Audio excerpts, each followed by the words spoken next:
Bismillahirrahmanirrahim. Assalamualaikum warahmatullahi wabarakatuh. Kembali lagi bersama Ibu Tiara Aidia Caesari di pelajaran matematika. Nah, materi yang akan kita pelajari di kelas 12 pada semester 1 ini adalah statistika.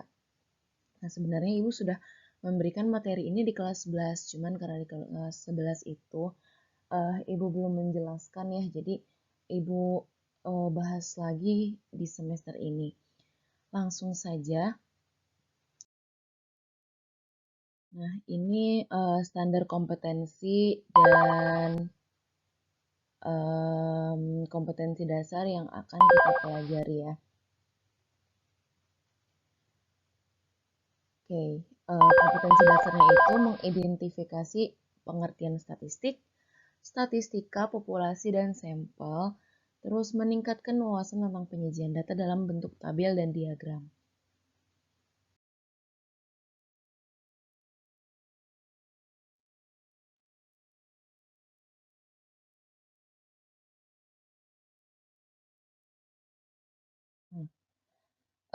Aplikasi statistika ini sering digunakan oleh orang dalam kehidupan kita sehari-hari. Nah, contohnya itu pemerintah melalui Badan Pusat Statistik, kalau kalian tahu sering ada yang datang ke rumah kalian untuk ngedata masalah kependudukan atau keadaan ekonomi keluarga kalian. Terus data itu nantinya digunakan nih untuk pemerintah dalam mengambil kebijakan-kebijakan gitu ya. Terus lanjut. Nah, lanjut ke materi. Nah, ini adalah peta konsep materi statistika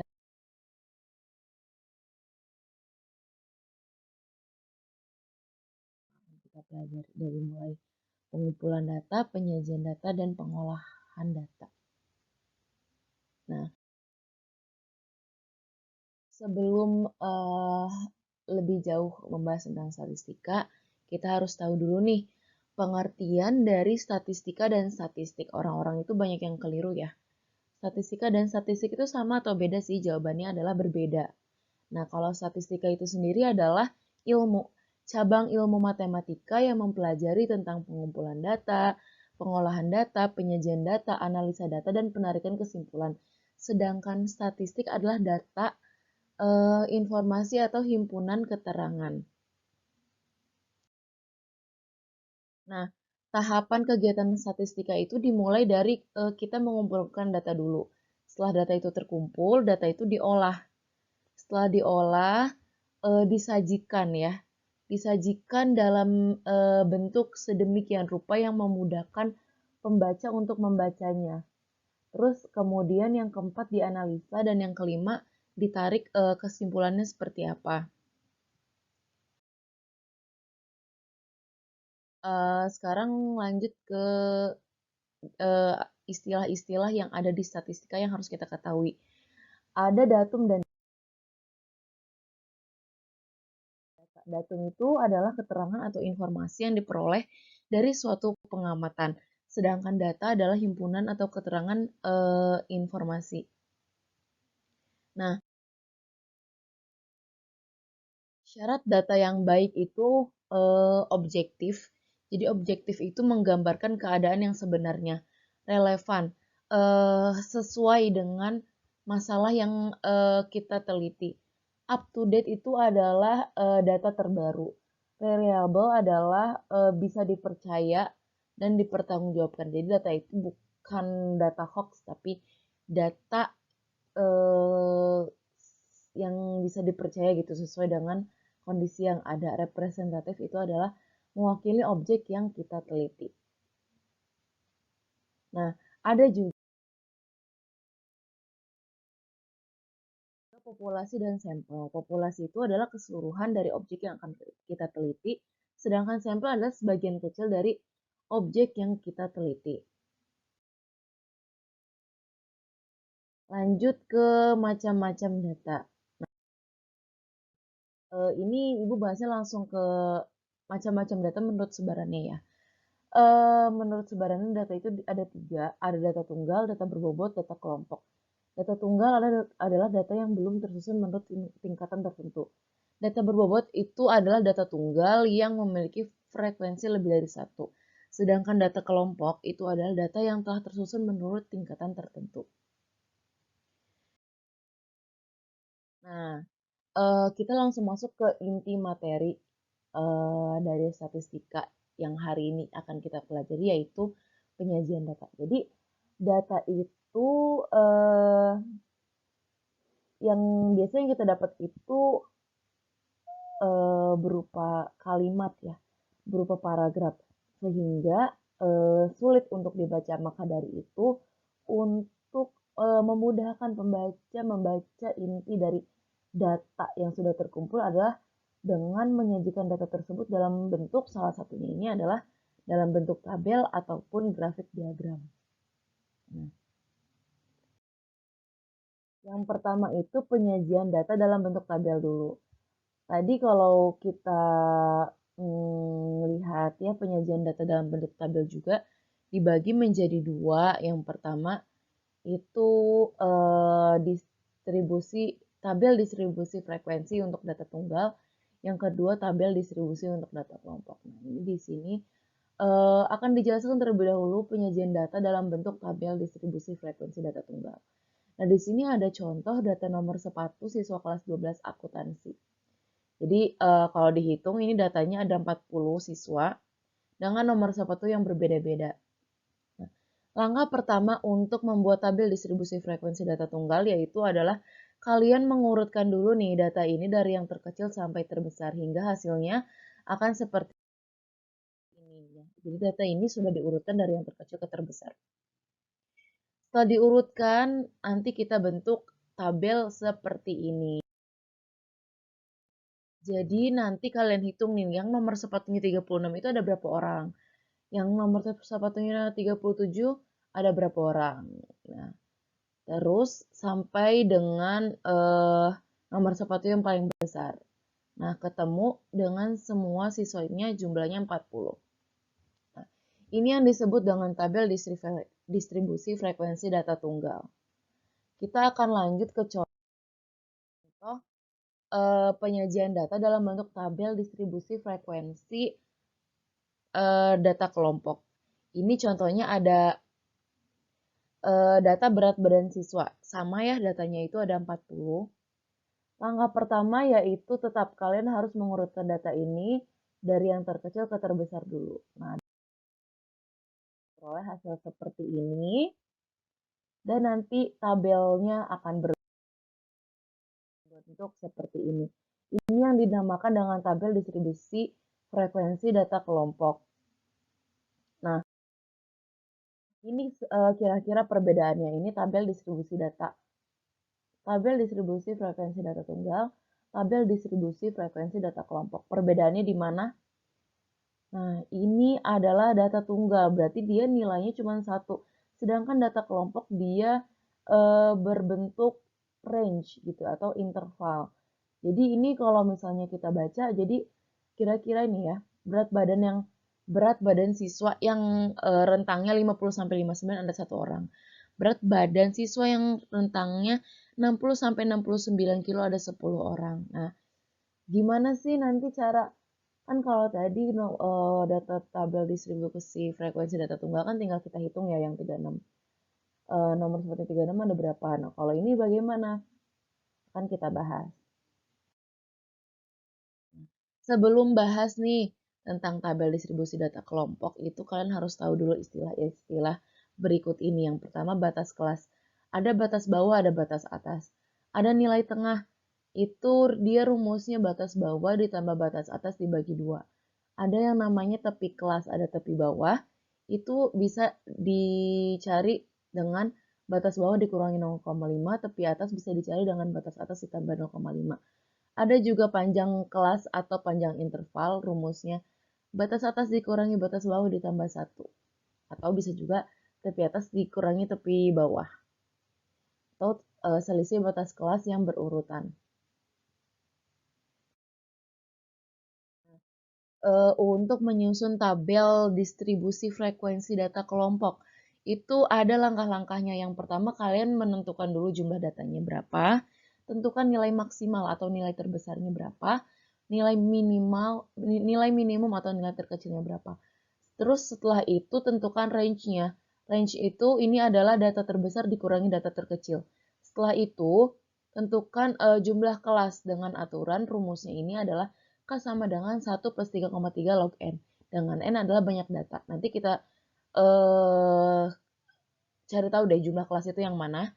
Terus tentukan panjang kelas. Panjang kelas itu rumusnya I sama dengan R per K. R itu range-nya, K itu adalah panjang kelasnya. Nanti kita cari tahu ya, panjang interval atau panjang kelasnya itu yang mana. Terus tentuin batas bawah kelas pertama atau nilai terkecil ya kelas pertama.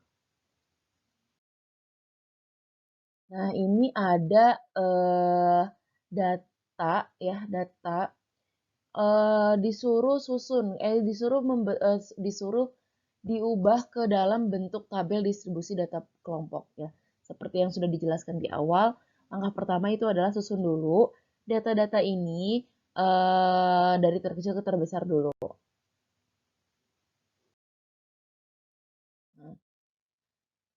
Nah, setelah itu kita tahu ya, tadi jumlah datanya itu ada 40, nilai maksimalnya atau nilai terbesarnya adalah 93, nilai minimalnya ada atau nilai terkecilnya 59. Dicari range-nya ketemu 34. Dihitung nilai K-nya itu ketemu 6,2, tapi kita harus bulatkan ke atas ya, berarti 7. Begitu juga dengan panjang kelas atau interval, rumusnya R per K, R-nya 34, K-nya 7, 34 dibagi 7 sampai dengan 4,8 dibulatkan ke atas jadi 5. Batas bawah kelas pertamanya itu adalah nilai terkecil di kelas pertama yaitu 59. Nah, setelah itu akan terbentuk seperti ini. Nah, tadi mungkin yang kalian bingung adalah, Bu, yang mana sih banyak kelas? Bu, yang mana sih panjang interval? Jumlah kelas atau banyak kelas itu adalah ini nih. Ini kelas pertama, kelas kedua, kelas ketiga, dan seterusnya. Jadi, menurut tabel distribusi data kelompok ini, itu ada berapa kelas? 1, 2, 3, 4, 5, 6, dan 7. Sedangkan panjang interval itu yang mana sih? Nah, panjang interval itu kita lihat nih, dari 59 ke 63 itu berapa selisihnya? Kita hitungnya dari 59. 59, 60, 61, 62, 63. Jadi, panjang intervalnya itu 5. Dan panjang interval antar kelasnya itu pasti sama, 5 semua. Coba kita hitung ini. Panjang interval kelas kedua itu 64, 65, 66, 67, 68. Sama-sama 5 kan. Ini frekuensinya gitu. Nanti bisa kalian hitung aja ya dari data yang ada.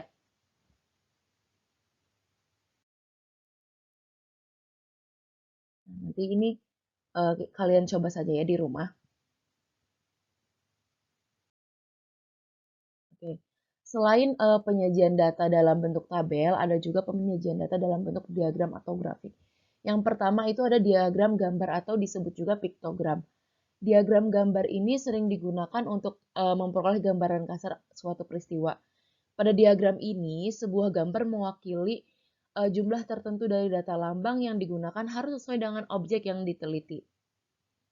Kesulitan yang sering dihadapi saat menggunakan diagram gambar adalah ketika menggambar diagram gambar yang tidak sesuai dengan wakil gambar untuk jumlah tertentu. Nah, ini contohnya pertumbuhan kendaraan bermotor roda 4 di suatu negara selama 4 tahun terakhir. Nah, disimbolkan dengan kendaraan karena datanya juga katanya kendaraan roda 4 ya.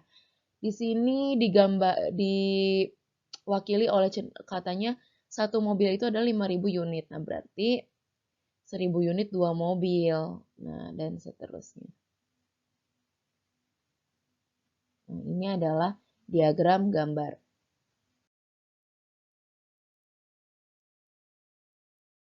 Ada lagi diagram batang.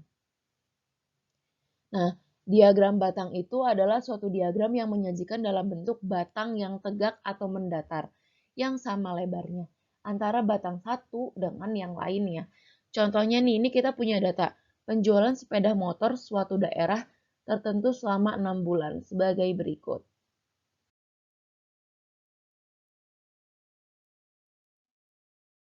Nah, ini ada bulan ke-1, ke-2, ke-3, ke-4, sampai ke-6. Terus yang di bawahnya itu adalah jumlah sepeda motor yang terjual ya. Tinggal kita sajikan seperti ini. Jadi ada garis yang mendatar dan juga yang vertikal. Garis yang mendatar ini biasanya diisi, nah ini bulan, sesuai dengan datanya ya. Nah biasanya kalau yang vertikal itu adalah jumlah datanya gitu. Menurut data ini adalah jumlah sepeda motor yang terjual itu dia ada di garis yang vertikal.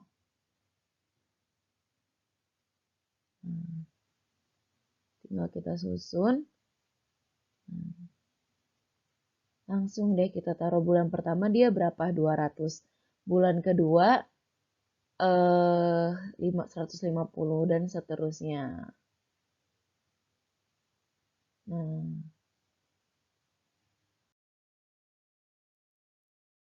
ada juga diagram batang, masih diagram batang tegak ya. Dia hampir sama lah. Jadi ini adalah yang mendatarnya itu menunjukkan tahun, yang vertikalnya menunjukkan banyaknya televisi. Nah, ini adalah diagram batang mendatar. Perbedaannya adalah si tahunnya itu ditaruh di garis yang vertikal, sedangkan banyak televisinya itu ditaruh di yang horizontal atau yang mendatar. Jadi diagramnya itu akan mendatar seperti ini. Nah, ini diagram batang majemuk. Apa majemuk ini maksudnya? Jadi ada dua data nih di sini. Ini bulan ya, tetap ya, garis mendatarnya tetap melambangkan. Oh, ini melambangkan mata pelajaran, yang tegaknya melambangkan jamnya. Jadi ada dua data ini. Data pertama itu yang warna pink, kelas 1 dan kelas 2, ini kelas 3 IPA. Jadi kalau data majemuk ini lebih dari satu. Jadi harus dibedakan warnanya ya. Nanti harusnya diberi keterangan di sini warna pink untuk apa, warna merah untuk apa.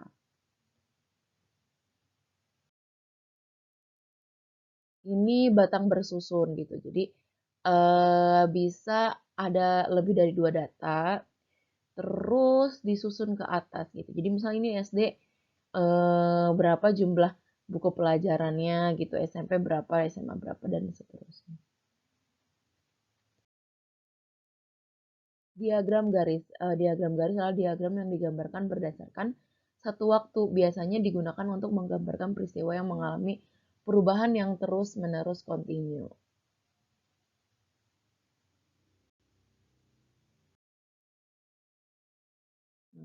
Contoh, diagram garis berikut menunjukkan curah hujan rata-rata per bulan di Indonesia yang tercatat di Badan Meteorologi dan Geofisika.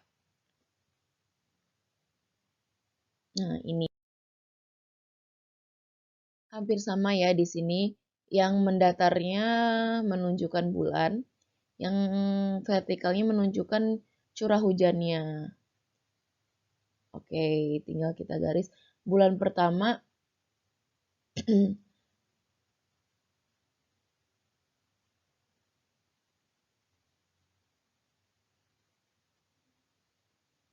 nah bulan pertama itu berarti kan di sini ya.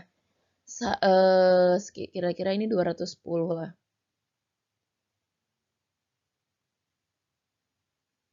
Nah, kita kasih titik di sini. Bulan kedua berapa? Misalnya ini 190. Dan seterusnya, lalu kalian tarik garis. Akan membentuk seperti ini. Jadi bisa kita baca nih dari data ini. Jadi awalnya dari bulan pertama itu turun. Sampai bulan ke-7 itu turun tuh curah hujan. Dari bulan ke-7 ke-8 naik lagi. Jadi fungsinya untuk itu ya.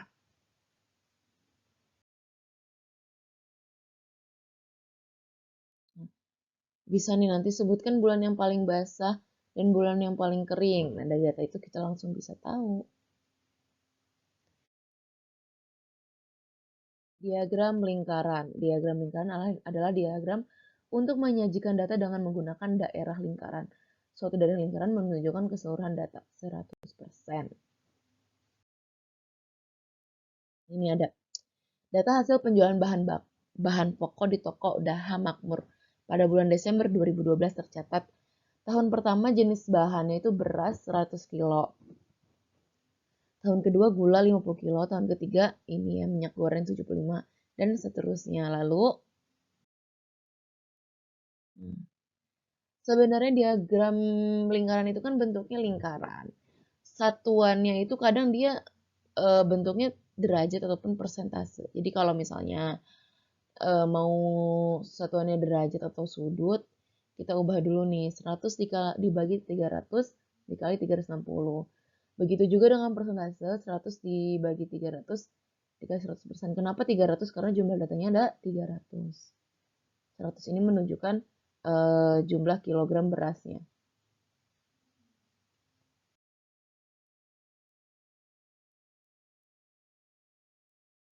Nah, ini histogram dan poligon. Itu ada data kelompok ya, yang udah ada nih data kelompok yang tadi kita pelajari. Terus ini ada TB dan TA. TB itu tepi bawah, TA itu tepi atas. TB itu tadi apa? Tepi bawah ya, berarti rumusnya itu adalah, nah ini dari mana 49,5 itu adalah 50, nih tepi bawah kan ini ya, ini tepi atas. Tepi bawah itu rumusnya batas bawah nih, batas bawah dikurangi 0,5 hasilnya ini. Tepi atas itu adalah batas atas dikurangi 0,5.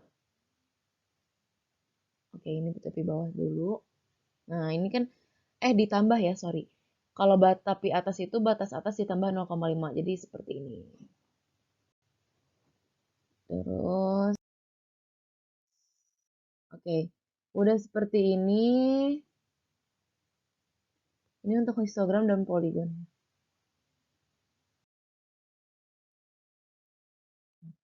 Jadi perlu kalian ketahui histogram dan poligon itu adalah sebenarnya mirip-mirip dengan diagram batang. Perbedaannya adalah kalau misalnya diagram batang itu antar batangnya punya jarak ya. Kalau misalnya histogram dan poligon itu antar batangnya berhimpit. Nah, seperti ini. Kita udah punya data ini 49,5 sampai 59,5. Berarti ini ya, 49,5 59,5 kita lihat. Nah, jadi seperti ini. Batangnya itu berhimpit. Nah,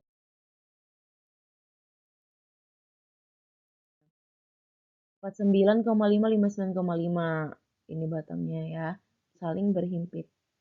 Jadi nanti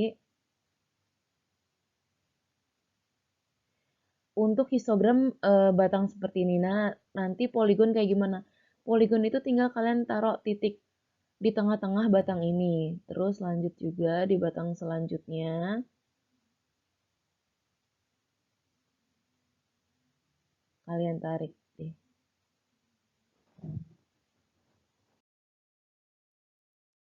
Selesai. Jadi itu materi statistika part pertama tentang penyajian data.